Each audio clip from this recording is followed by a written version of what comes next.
thank Dr. Greenfield for leading us in prayer. If I could turn your attention to the Psalm 20. Psalm 20. Let's read the Word of God together.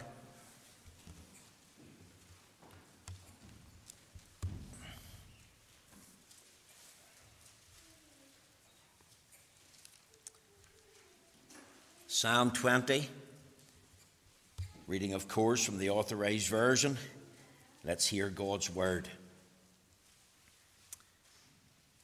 The Lord hear thee in the day of trouble. The name of the God of Jacob defend thee. Send thee help from the sanctuary and strengthen thee out of Zion. Remember all thy offerings and accept thy burnt sacrifice. Selah. Grant thee according to thine own heart, and fulfill all thy counsel. We will rejoice in thy salvation, and in the name of our God we will set up our banners. The Lord fulfill all thy petitions. Now know I that the Lord saveth his anointed. He will hear him from his holy heaven with the saving strength of his right hand. Some trust in chariots and some on horses, but we will remember the name of the Lord our God. They are brought down and fallen, but we are risen and stand upright. Save, Lord. Let the King hear us when we call.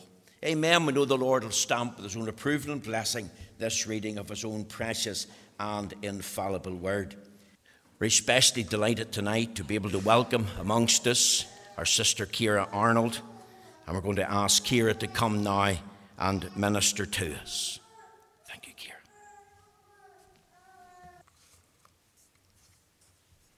I just want to start by thanking the Reverend McLaughlin for inviting me here tonight to share my testimony. And I know a few of you in here do know who I am, but for those who don't, I'll start by telling you a little bit about myself. So my name is Ciara Arnold, and before I was married, my name was Ciara Beatty. I am 25 years old, and I grew up outside Kells with my mum, dad, and 3 brothers. I'm the second oldest in my family, and I have an older brother, John, who is 30 years old. And at the age of 3, my mum and dad adopted John into our family. My mum and dad had met. My mum had met John while she was working with special needs children in Belfast. John has severe autism, which means he's totally dependent on everyone around him for everyday needs. 3 years later, then I was born. And then I have 2 younger brothers, Ethan, who is 23, I think, and Joey, who's 19.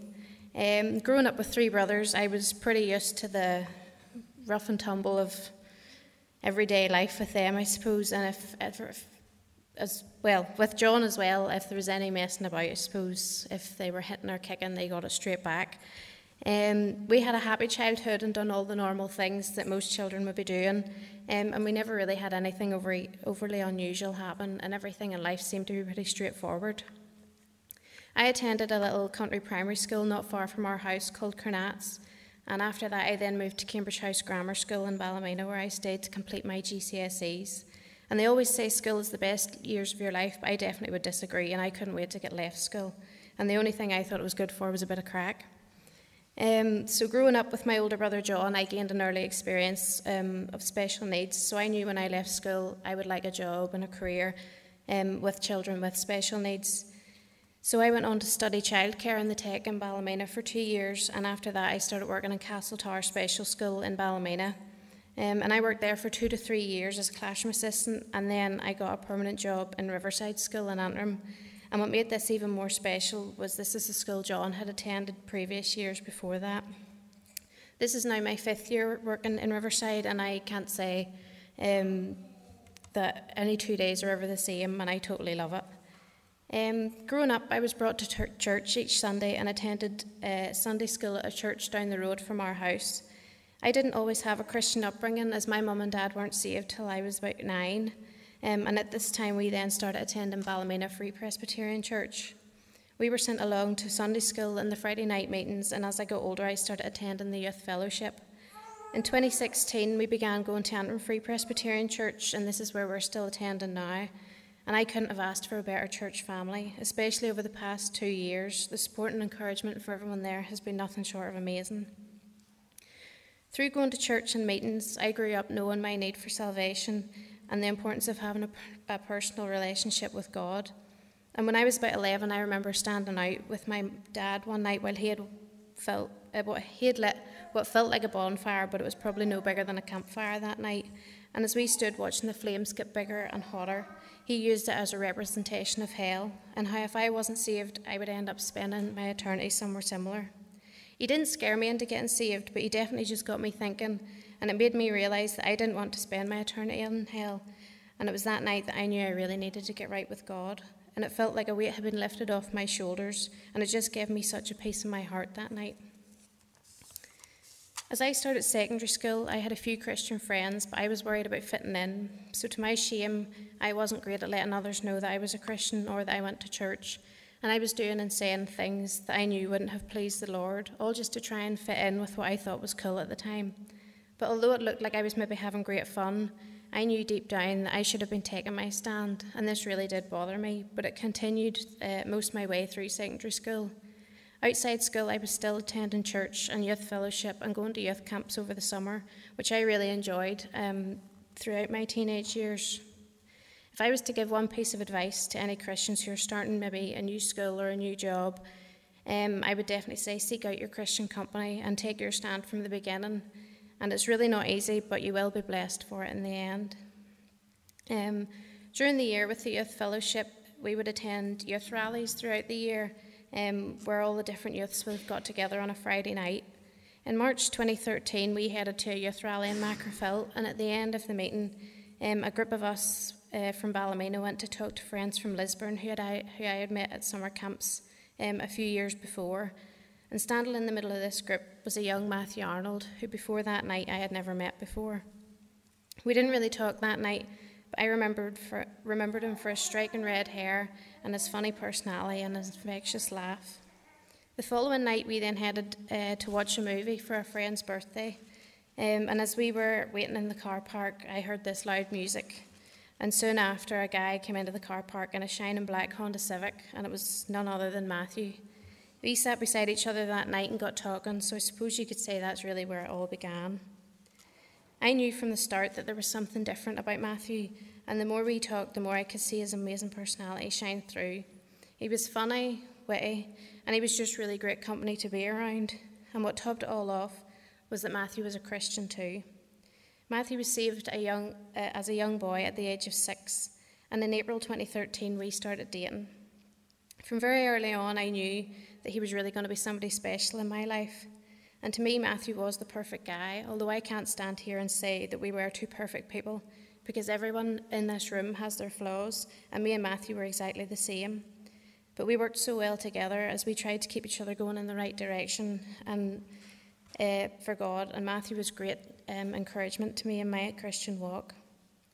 We spent every weekend together, whether we headed out somewhere, stayed in, or even went to work. At the weekends and during the holidays, I was able to work with Matthew in his mum and dad's factory at the time, making desserts.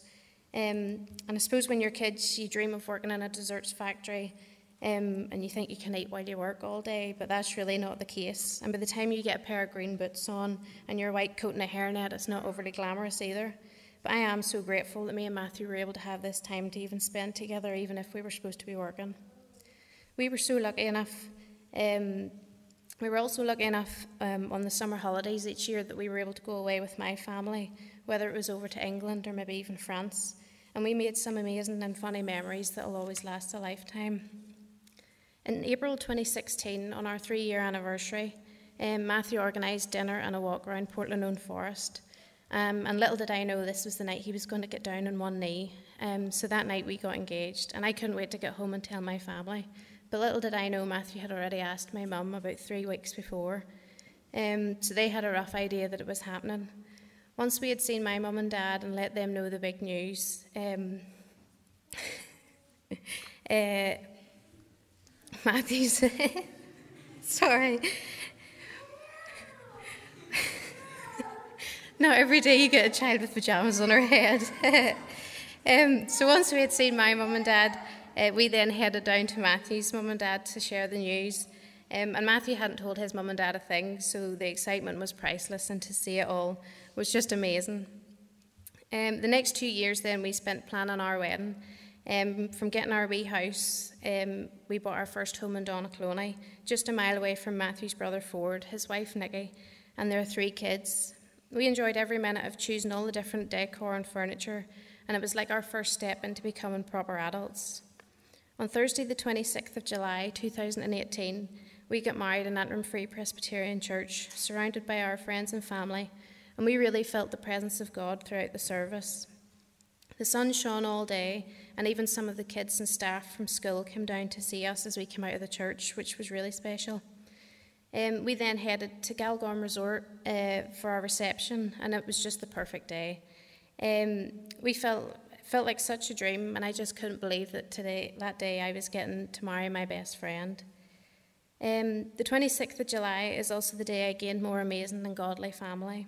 I was blessed with Phyllis and Hartford as my mother and father-in-law, Ford and Nikki as my brother and sister-in-law, and not forgetting my crazy but perfect niece and nephews, Thomas, Daniel and Emma. It all seemed so perfect. I had found the man of my dreams, and we were now married and thinking of all the things that would happen in the future. We always knew we would love a big family together, but unfortunately for us, it maybe wasn't going to be just as easy as we thought. To others from the outside looking in on our relationship, it may have looked perfect and that things were going great, and they were, but there was also a lot of tears and worrying that the one thing we had dreamed of together maybe wouldn't happen. At the age of 16, I was told that I would possibly struggle to have children, but I never really wanted to think about it too much until it became a bit of a hurdle.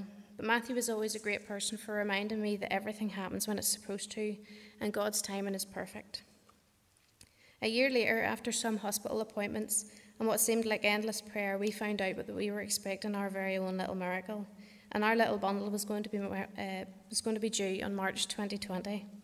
We were over the moon and so thankful. We spent the 9 months trying to figure out baby names, wondering would our baby be a wee boy or a wee girl? What colour would their hair or their eyes be? Would they grow up to be tall like Matthew or short like me? And we often talked about the things we couldn't wait to do when our little baby arrived. It wasn't long before the new year arrived, and this was the year 2020. We were so excited, and this was going to be our year. The year we became a family of 3, and the year we found out whether our baby would be a wee boy or a wee girl. We had decided on our names for a boy and a girl, although we were pretty set it was going to be a wee boy. 2020 was also the year that we had planned on moving to the bungalow just down the lane from Ford and Nikki. We were so excited and couldn't help think of all the days to come where our children could be playing with their cousins, racing quads or running up and down the lane, and it really just did seem all very, very perfect at the time. As the weeks went on, we got closer and closer to the end of February, and around the same time, the talk of coronavirus started. It started to spread more, but we still didn't think too much into it. 2 weeks later, on a Wednesday morning, I had a check-up just to see how the baby was doing, and by the end of the appointment, I was told that they would like to see baby arriving sooner rather than later, and I was to keep an ear out for the phone over the next few days to go to Craigavon Hospital. Matthew arrived home that evening, and I told him that we could be meeting our wee baby soon, and it just all really did start to feel very real. So the next morning, the phone rang at 6:30, and it was the midwife ringing to say that they would like me into Craigavon Hospital for 10:30. I got off the phone, and Matthew just looked at me, and I suppose we were thinking this could be the last morning that we woke up as Matthew and Ciara and not Mummy and Daddy. We started getting ready, and we made sure everything was in the car, and made sure all the car seats were fitted properly and all the bags were packed.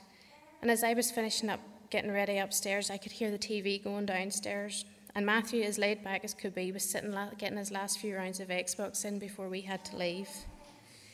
We arrived at Craigavon Hospital shortly after 10, and after 2 days and many laps walked around the hospital, on Saturday the 14th of March, our little miracle arrived into the world. And it was a wee girl, 7 pounds 13 of pure perfection, and Eve Jean Arnold made our family feel complete. God had blessed us with the most perfect little gift. The same weekend Eve arrived, COVID-19 had also well and truly arrived. Sadly, we didn't get to experience what it was like to have visitors meeting our little baby, as we weren't allowed any visitors in the hospital, so no grandparents or family could meet our new addition. But when we were leaving the hospital, we were also told to try and stay away from everyone and not let anybody into our home. And this really did put such a fear into us, and it really put a spin on the excitement we thought we were going to feel as we were bringing Eve home. But we had to do what was right and keep our family safe. So a few people came to visit, but they were only able to meet Eve through the window. We felt so isolated and on edge at the time, as did everyone. So Matthew decided it would have been a good idea to move in with his parents for a few weeks, as they lived in more rural areas. So this meant we could bring Eve out for walks without the fear of maybe meeting too many people. So after a week after Eve was born, Matthew got onto the phone to his mum, and after a few trips in the car, he brought the essentials round to his mum and dad's house, and this is now where we were going to spend the next couple of weeks. And looking back now, I am so glad we got to spend this time with them and make the memories that we got to.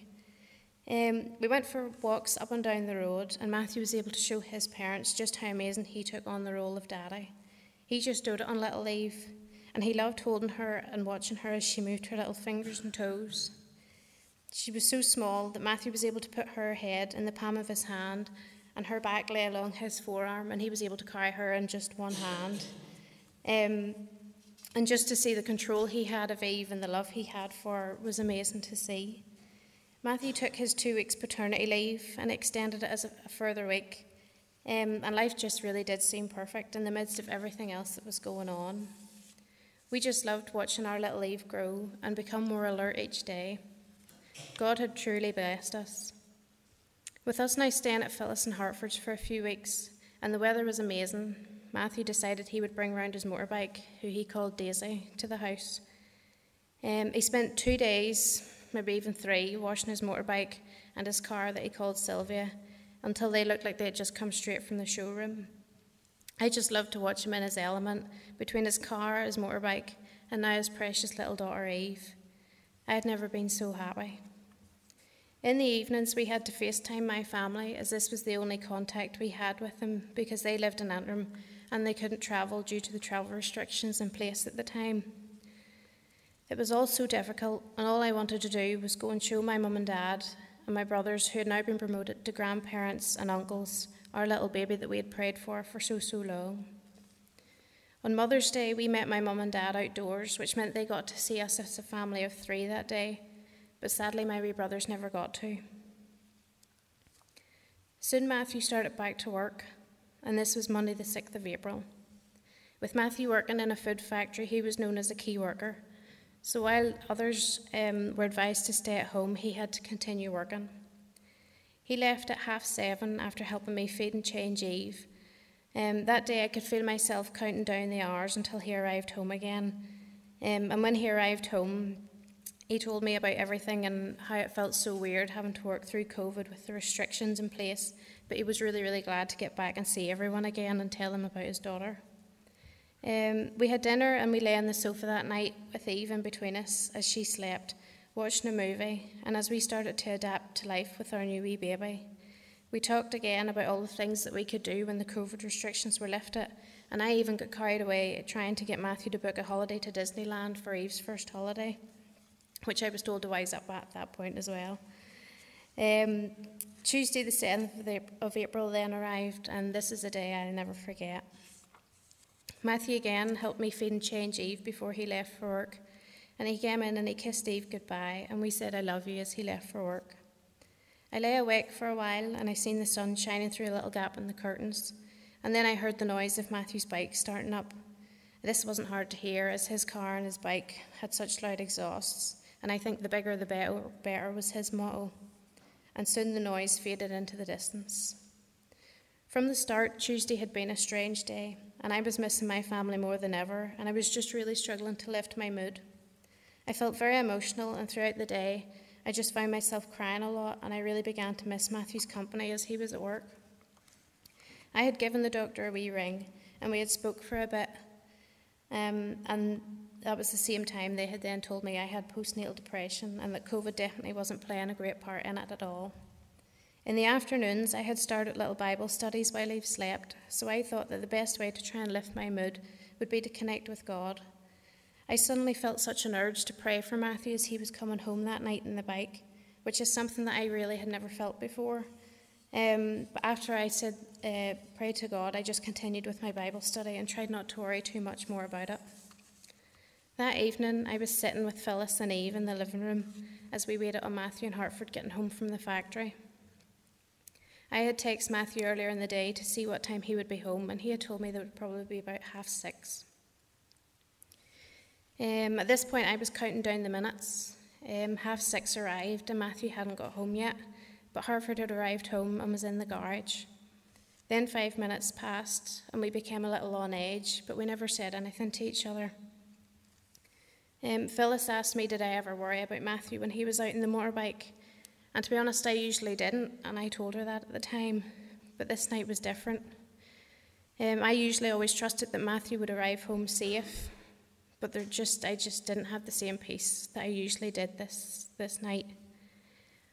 But I didn't want to admit this to Phyllis or to myself at the time. As the time kept passing, I got up and I was walking Eve around the house, just keeping my eyes on the gate, hoping to see or hear Matthew pulling up at any minute. I just had a really sick feeling inside my stomach that something wasn't right. And I just wanted to get in the car at the time and hop to the factory and see where he was. I began ringing Matthew's phone, although I knew that if he was on his way home, he wouldn't be able to answer. But instead of even ringing, it just went straight to voicemail. So then I checked for his phone location, which was something we had figured out so that I could tell when Matthew had left work to have his dinner ready. So I checked it, and it just said he was at the end of the road. But each time I refreshed it, it never moved. So I tried to tell myself that it just wasn't working, or that there was no signal, or that his battery had died. Then my phone rang, and at this time I had a couple of different people ringing me, but they were all neighbours from our house in Doncloney. And the neighbour I spoke to rang to say that the police were standing at my front door asking for me. All of a sudden, I went from having a sick feeling in my stomach to feeling completely numb. I tried to redirect them from our home to Phyllis and Hartford's house. Meanwhile, Phyllis was on the phone to Ford, Matthew's brother, to see if Matthew had stopped in on his way home. She looked at me, and I had to tell her what was going on. What seemed like hours later, the police drove through the gates, and Ford got out of the back of the police car. Ford had drove to our house in Doncloney and had met the police as they were driving out. I remember standing with Eve in my arms, wrapped in a wee yellow blanket, and I went from feeling like I was living a perfect life to feeling like I was now standing in a life that wasn't even my own. The policeman and the policewoman stepped out of the car and removed their hats, and it's at this point when you know it's something very serious.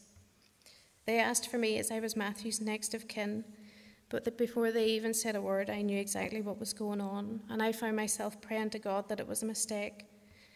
I was hoping they were going to say that Matthew had been caught going too fast, or that he had been ended up with a flat tire, or that maybe he had been involved in an incident, but only a few broken limbs and was maybe on his way to the hospital. Then the words were said out loud. Matthew had been involved in a road traffic collision on his motorbike at around 6:30, and as a result had been killed.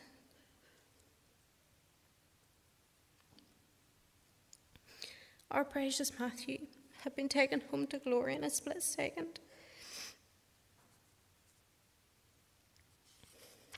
And my life and all the plans that I had for the future had just crashed to the ground. I looked at Eve, and I couldn't help but think how cruel it was. Yes, it was terrible that I had lost my husband, but for Eve to have lost her daddy, it was just cruel. I had 7 years with Matthew, and our little Eve only had 3 weeks. I couldn't wrap my head around it. Why me? Why now? What had I done wrong? I couldn't help but think that God was punishing me for something, but what could I have done so wrong that I deserved this? As family started arriving at the house, I felt like I was standing in a bubble. How was this now my life? Hearing everyone talking and listening about all the different things being said, like family liaison, and I didn't even know what that was before the 7th of April. Words like road traffic collision, death. Each one was like a stab to the heart. And now at the age of 23, I was being referred to as Matthew's widow. How was I ever supposed to accept this as my life? This wasn't what I wanted.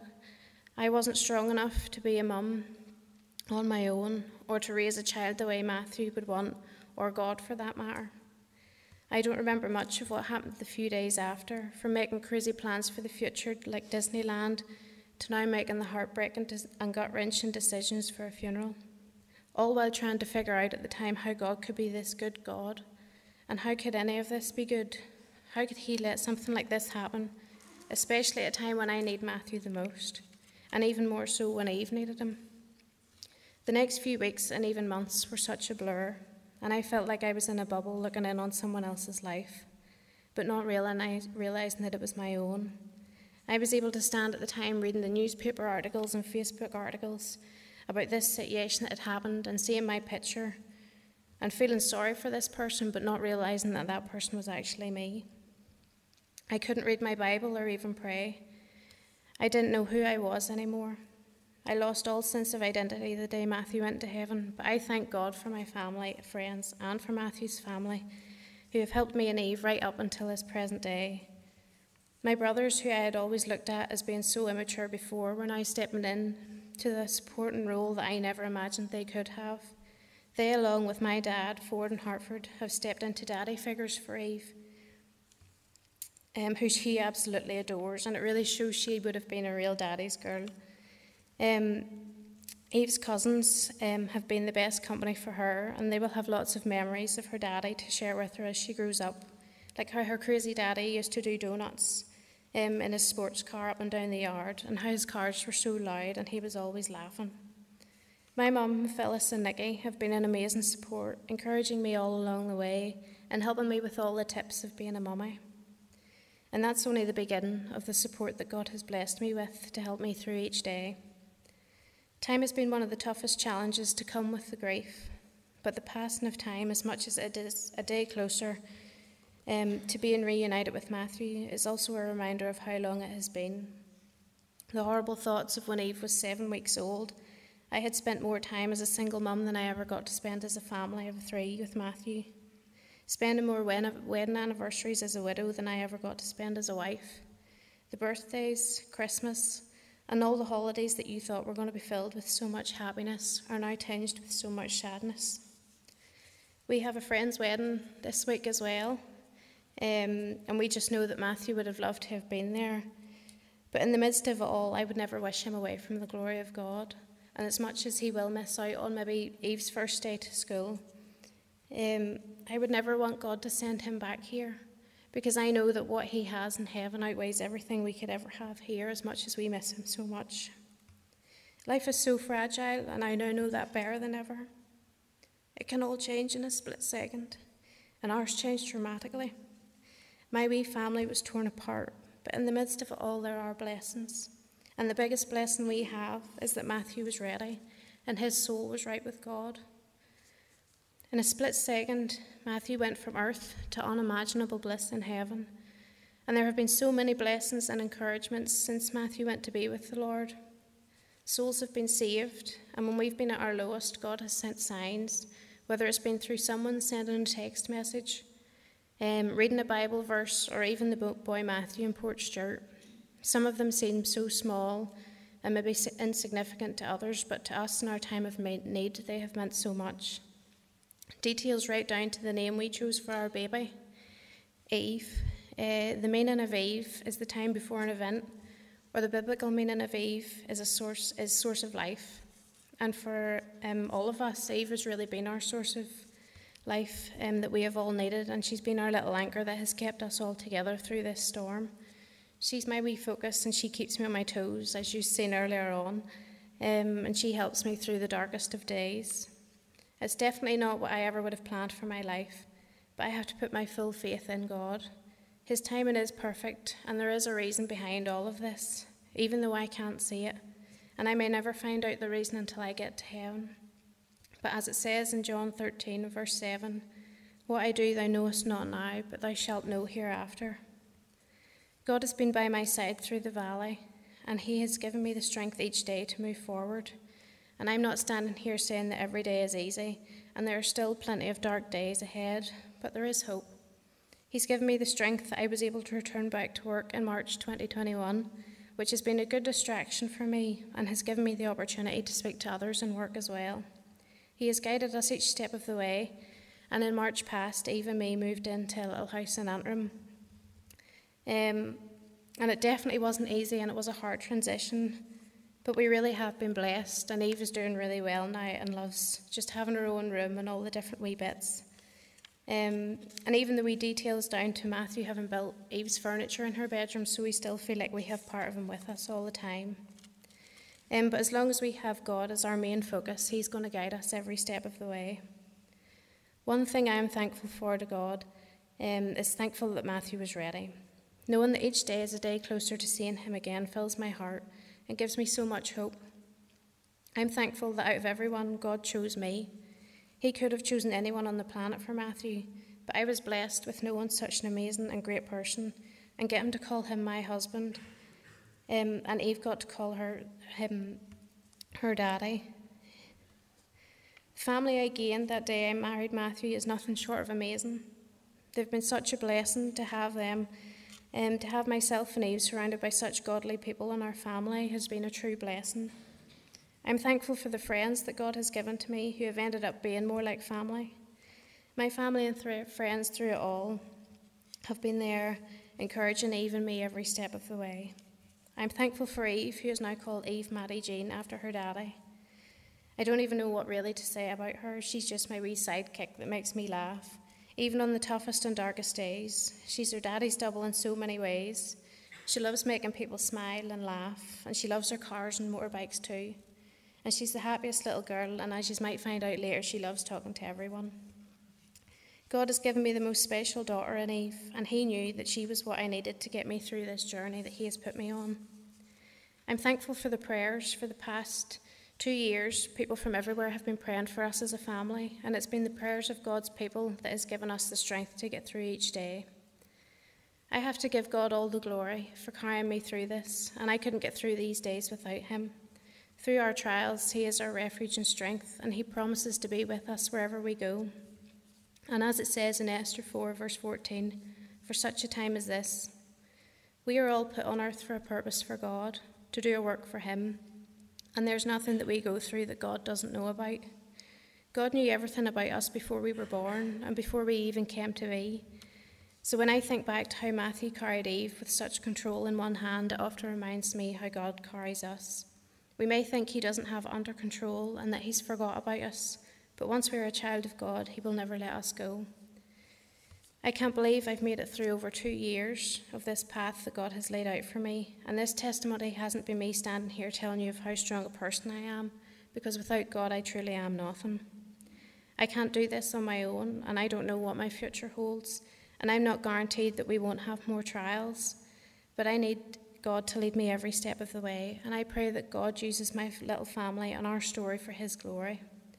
I pray that Eve would be saved early in life and that she will know her daddy's king, and that others may realise that tomorrow is not promised to anyone, so we must be ready for eternity. Are you ready? Is your heart right with God? We aren't asked to be these perfect people in order to be saved, and the truth is, not one of us are. No one in this room is even close. God tells us all we have to do is believe. Acts 16, verse 31, believe on the Lord Jesus Christ, and thou shalt be saved. We're not guaranteed to live to the old age of 70, and we can make all the plans for our lives, but we aren't promised that any of them are going to happen. Matthew left for work on the 7th of April expecting to come home to his family that evening, but they weren't the plans that God had. When Matthew texted me that afternoon to tell me he would be home around 6:30, we never ever thought it was going to be his eternal home in heaven. But as a family, we are so thankful that Matthew's heart was right with God, and that we can say he is absent from the body and present with the Lord. We're not promised many years on this earth, and our life is like a vapour, but we can guarantee ourselves everlasting life with Christ if we believe and put our full trust in him. So don't leave tonight without making sure your heart is right with God. Thank you.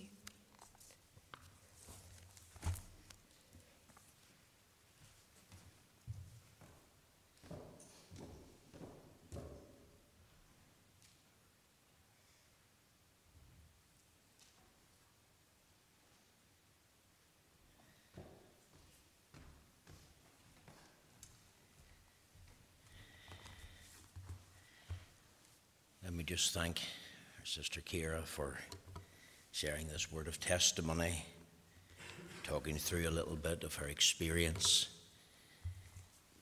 in relation to the death of her dear husband Matthew. Let me just wrap the service up tonight. I've already read to you from Psalm 20. Let me read the first verse again, the first two verses. The Lord hear thee in the day of trouble. The name of the God of Jacob defend thee. Send thee help from the sanctuary and strengthen thee out of Zion. I was in a home this week. I was very conscious that there was trouble. And I read this psalm and I was thinking of the words, the day of trouble. When I first heard those words, I was sitting 3 feet from the late Pastor Willie Mullen. It was Coleraine Town Hall. The place was packed. It was an evening service. Well, it was an after-church service. And his text was Nahum 1:7. The Lord is good, a stronghold in the day of trouble, and knoweth them that trusteth in him. And this is what the preacher said. And I was sitting 3 feet from him. I was just converted. He said, there's a day of trouble comes to us all, young, old, and middle-aged. And that trouble, of course, can be multifaceted. It comes in different forms. You've heard Ciara saying life is so fragile. It can all change in a second. And you can be in health and strength 1 minute, and you can be ravaged in your body the next minute and being rushed into the hospital. And some of you, of course, know what I'm talking about. Trials and troubles are all part of life. There's a day of trouble. Whether it's physical, psychological, financial, maternal, paternal, it has many forms, and even trouble when death comes into the home and takes away a precious loved one. There's a day of trouble. But let me tell you something else. In the day of trouble, there has to be a day of turning. You see, many people, of course, are numbed by trouble. There's pain and woe and anguish, and we understand that. And I understand that. I wonder if I asked the question, have you ever felt deserted by God? Could you be honest enough to say, yes? Because the psalmist David was there. Psalm 42, Psalm 43. He spoke to his own soul and asked the soul this question, why art thou disquieted within me? He was having a soliloquy with himself. Why do I feel like this? See, the psalmist, here he is in the day of trouble. And what is he told? The Lord hear thee in the day of trouble. Even though you don't feel like it, and even though you're numb with pain and there's tears rolling down your face, the best advice that I could give you is this: turn to the Lord. Call on him. Call unto me in the day of trouble, he says, and I will answer thee. Where are you, Lord? He will answer. I wonder if you ever done that. The late Eileen Lowe, if I be allowed to mention her, the Lord knows I loved her sister in the Lord. And she used to always say this to me when I went round to visit her: where can I go but to the Lord? That's actually a song. I don't know who sings it. Maybe Dr. Greenfield knows who. Where can I go but to the Lord? It's a song. Do it on Google or YouTube and you'll get the full lyrics of the song. Where can I go but to the Lord? You see, in the day of trouble, there has to be a turning to him, a calling out to him. And you know what you can call? Help, Lord. Help. You know, if somebody falls, help me. Or there's a house fire, or there's some other problem, what do? You call for help. Well, in your day of trouble, whatever your trouble is, and I don't know what it is. It could be physical, it could be financial, it could be matrimonial, it could be anything. Whatever your trouble is, don't leave the Lord out. Don't forget about him. Turn to him. You're urged here. The psalmist is told, the Lord hear thee in the day of trouble. The name of the God of Jacob defend thee. Think of these words, send thee help from the sanctuary. What did he need? He needed help, and that was the plea. Could I tell you something else as we finish before our sister Charlotte comes? There has to be a day of trusting. You see, it's all about the Lord here. When the Lord's brought into the picture, the Lord here, they read the Psalm 20, the Lord defend thee, the Lord send thee help, the Lord strengthen thee, the Lord remember thee, the Lord grant thee, the Lord fulfill all thy counsel. See, once you turn to him and call out for help, he is not only able, but he is willing. The psalmist discovered this, the Lord is my shepherd, I shall not want. And even in the valley of the shadow, he had this assurance of the companionship of the Lord's presence with him, even in such a place, full of dread for many. And he says, yet will I fear no ill, for thou art beside me. Do you know the reality of that? If trouble comes to us all, where can you go? Well, where do people go? They go to the pub. They turn to the booze, or they turn to drugs, or they turn to the party scene, and they turn to all sorts of, and they don't find help, they only make themselves more miserable. You turn to the Lord and put your trust in him. The psalmist said this, some trust in chariots and some in horses, but we will remember the name of the Lord our God. Will you remember him tonight? Will you recognize your need of him? Will you come and repent of your sin and receive him to be your Lord and Savior? If you're not trusting in him for salvation. And if you are a believer and you feel deserted, you feel helpless, then you trust him even in the darkness, even in the difficulty. You trust in him. Trusting Jesus is all that matters. The Lord bless you tonight. Thank you for coming. Thank you, Ciara, for this tremendous word that you've brought of personal testimony. We'll continue to uphold you in prayer along with your dear family and especially your little daughter Eve.